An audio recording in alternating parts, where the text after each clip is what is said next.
What's up et catch addict et bienvenue dans cette nouvelle vidéo, c'est Jimbo et je serai votre commentateur aujourd'hui. Et aujourd'hui mes chers amis catch addict, on se retrouve pour une vidéo un peu spéciale. On va voir ça ensemble tout au long de cette vidéo. Mais sur ce, trêve de blabla, let's go!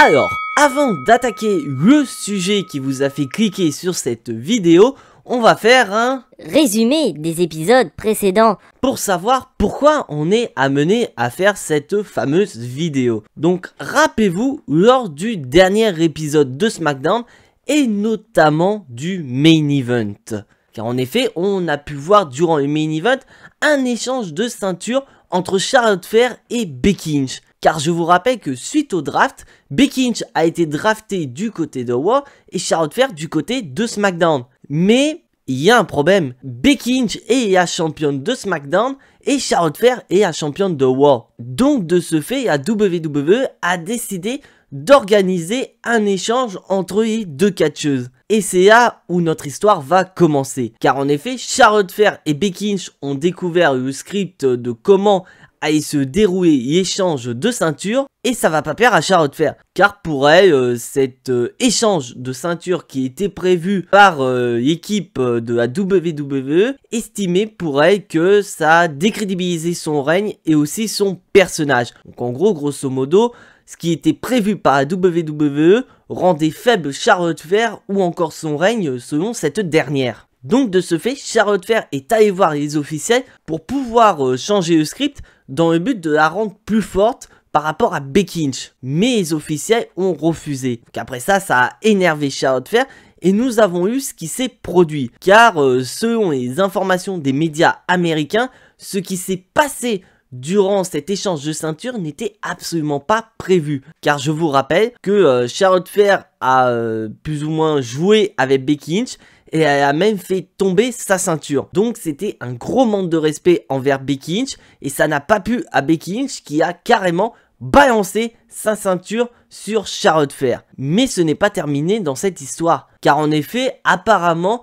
quand les deux catcheuses sont retournées en backstage, donc pour ceux qui ne savent pas ce que c'est que le backstage, c'est-à-dire vraiment dans les coulisses de la WWE, là où se trouve donc l'équipe technique et notamment le président de la WWE, Vince McMahon. Et apparemment, suite à cet échange de ceinture qui n'était pas prévu et que les deux catcheuses sont retournées en backstage, et apparemment, il y aurait eu une grosse altercation entre Becky Lynch et Charlotte Flair. Et on avait vraiment une Charlotte Flair très énervée qui n'a même pas calculé Vince McMahon. Alors que d'habitude c'est une tradition à la WWE, quand tu as fini ton segment ou encore ton match et que tu retournes en backstage, tu vas donc remercier le catcheur ou la catcheuse qui t'a permis de te mettre en avant.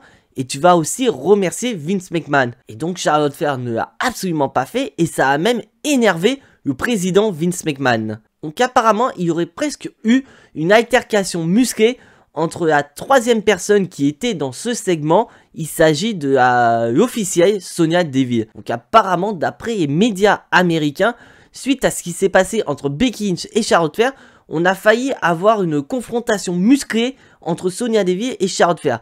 C'est-à-dire que Sonya Deville était tellement énervée envers Charlotte Flair qu'elle a failli en revenir aux mains avec cette dernière. Donc rassurez-vous, nous n'avons pas eu ce genre de problème, mais quand même c'est allé très très loin. Et donc après ça, les officiels ont demandé à la sécurité d'escorter Charlotte Flair de la salle, car le show n'était pas terminé, il y avait des dark matchs prévus. Donc en gros les dark matchs, ce sont tout simplement des matchs non télévisés qui sont là pour ceux qui sont présents dans les arènes de la WWE. Et parmi ces dark matchs, il devait y avoir Becky Lynch qui devait avoir un combat. Donc la WWE a décidé d'escorter Charlotte Flair en dehors de l'arène dans le but que le reste du show se déroule correctement. Et donc suite à cela, Charlotte Flair est partie de l'arène et a pris un avion en direction d'Orlando en Floride, là où avait lieu un show AEW. Comme vous le savez, un catcheur fait partie du roster de la AEW. Il s'agit ni plus ni moins du petit ami de Charlotte Flair qui est Andrade. Et d'ailleurs, Andrade ne s'est pas gêné lors des jours précédents de faire un petit tweet assez court mais assez explicatif par rapport à la WWE. Car en effet, Andrade a fait le main event du dernier épisode de AEW Rampage contre Pac qui était anciennement Navy à la WWE. Et suite à ce main event, Andrade a fait un tweet en disant très clairement à la WWE d'aller se faire foutre. Parce que c'est peut-être un tweet en rapport à ce qui s'est passé entre Andrade et la WWE, de voir que Andrade est maintenant à AEW et qu'il peut faire des main events qui en a le potentiel, et que la WWE a juste réduit Al Midcard avec un simple règne de champion des États-Unis du côté du roster principal et un règne de champion NXT du côté de la NXT. Ce qui est une possibilité, mais il n'y a rien de concret, c'est juste mon avis personnel sur la question. Et donc, apparemment, les relations entre Becky Lynch et Charlotte Flair ne dateraient pas d'hier. Car en effet, il y a de cela quelques années, Becky Lynch a caractérisé Charlotte Flair de femme plastique. Donc en gros, femme plastique, c'est référence à la chirurgie esthétique qu'a eu Charlotte Flair il y a de cela quelques années. Ça n'a pas plu à Charlotte Flair. Et Charlotte Flair a donc confirmé ses propos lors d'une interview avec Renee Paquette, qui est anciennement Renee Young à WWE, en disant très clairement que suite à cette nomination de femme plastique par Becky Lynch, la relation entre les deux catcheuses se serait détériorée au fil des années. Donc vraiment, à l'époque, les deux catcheuses étaient les meilleures amies du monde, mais que suite à cette nomination de Becky Lynch, la relation n'est assez tendue. Donc je tiens quand même à vous rappeler que au prochain pay-per-view de la WWE et Survivor Series, donc on est censé avoir la championne de Raw contre la championne de SmackDown. Donc théoriquement, on devrait avoir Becky Lynch contre Charlotte Flair.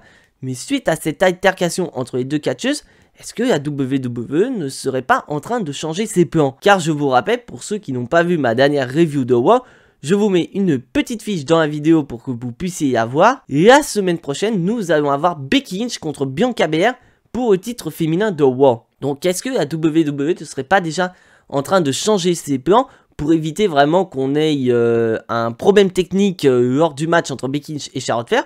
Parce qu'on pourrait très bien avoir le côté privé qui ressort du côté professionnel et qu'on puisse avoir vraiment des segments qui ne sont pas prévus dans le match entre les deux catcheuses. Donc la WWE veut peut-être éviter cela et ainsi donner le titre à Bianca Belair pour qu'elle puisse affronter Charlotte Flair. Mais en parlant de Bianca Belair, il y a eu aussi un petit problème entre Charlotte Flair et la WWE par rapport à Bianca Belair. Car je vous rappelle que la semaine dernière, lors du main event de Raw, on a eu le match entre Bianca Belair et Charlotte Flair pour le titre féminin de Raw. Et donc Charlotte Flair n'était pas d'accord par rapport à ce qui était prévu. Donc je tiens à vous rappeler ce qui était prévu, c'est que Charlotte Flair se fasse disqualifier et qu'elle récupère ainsi son titre féminin de Raw. Donc Charlotte Flair n'était pas d'accord, elle voulait effectivement perdre le match, mais perdre le match clean pour que Bianca Belair récupère le titre féminin de Raw. Donc Charlotte Flair voulait mettre en avant Bianca Belair et ainsi éviter ce segment d'échange de ceinture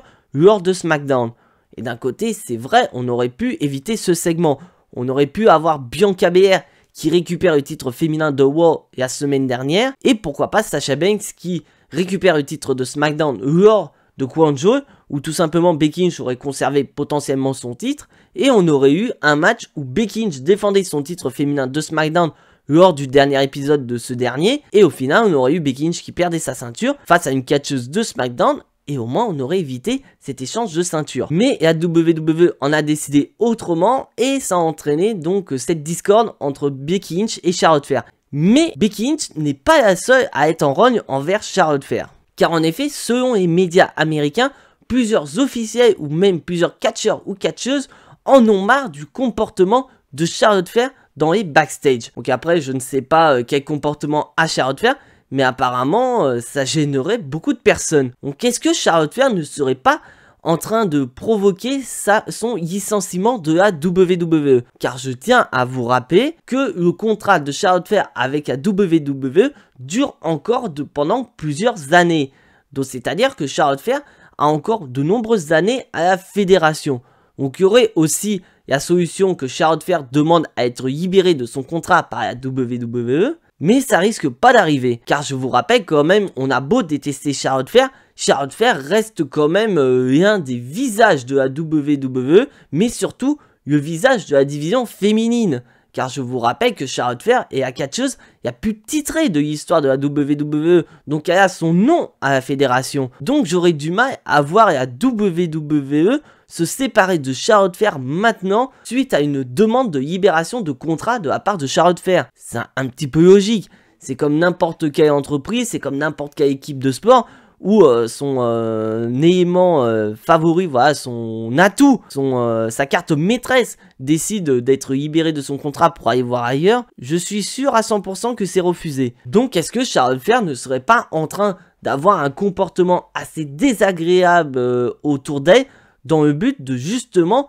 pourquoi pas, être licencié par la WWE? Car selon plusieurs médias américains, beaucoup de proches de Charlotte Flair auraient conseillé même Charlotte Flair de demander une libération de contrat par la WWE. Mais comme je l'ai dit précédemment, Charlotte Flair a encore de nombreuses années à la WWE et que c'est surtout une tête d'affiche à la WWE, bah libération de contrat, on est sûr à 100% qu'elle ne passera jamais. Après c'est sûr que si Charlotte Flair aurait été une catcheuse mi-card ou voire une catcheuse qu'on ne voit jamais, je pense que très clairement la libération de contrat aurait été acceptée à 200%. Mais là ça n'est pas le cas.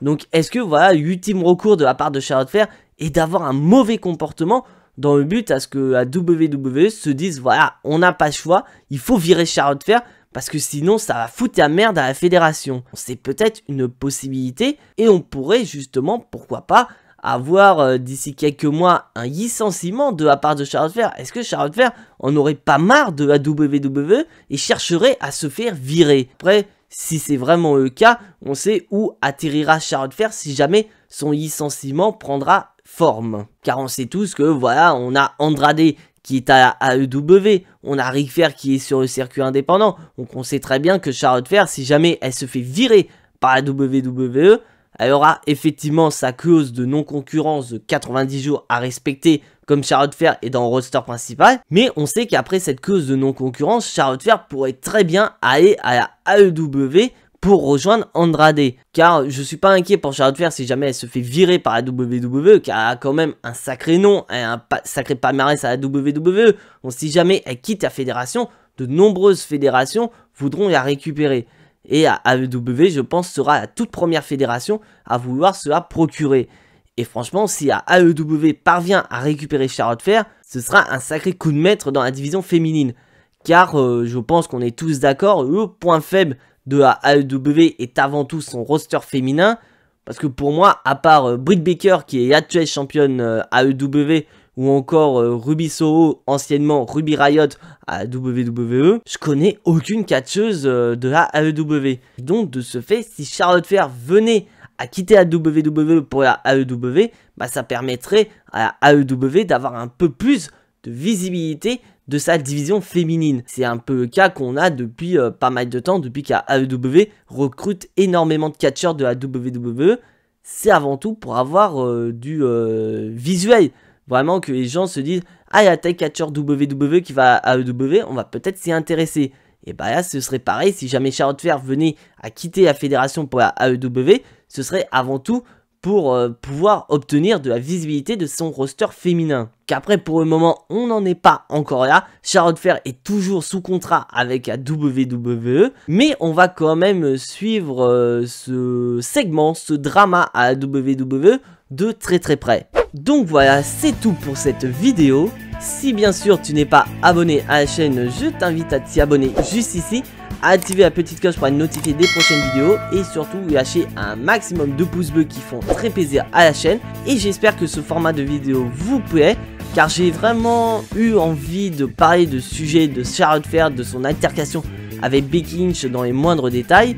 Donc n'hésitez pas à dire dans les commentaires si vous avez aimé cette vidéo. Donc on se retrouve prochainement pour une nouvelle vidéo. Mais en attendant, soyez tous très fiers d'être des catch addicts. Et n'oubliez pas que le catch c'est la vie.